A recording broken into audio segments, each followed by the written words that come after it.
দাদা আর কঠিন বিচার চাই, ও রাস্তাতে আইতে আমার ধাক্কা মারছে। ও আমি বুঝছি, ওই তোরে আগে ধাক্কা মারছে, তাহলে আমার বিচার একটাই, ও তোরে 10টা দিব, আর নাহলে তুই ওরে একটা পয়সা চর মার। আমার কাছে তো দাদা টিয়া शाबाश बेटा নাই সমস্যা নেই, এই তুই ওরে একটা পয়সা চর লাগা।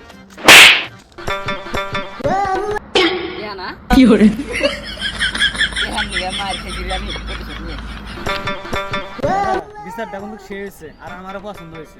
আরে আমি তো এইরকমই বিচার করি, আর এর কারণেই তো দাদা। এই যে এক মারে 10 টাকা, 2 মারে 20 টাকা।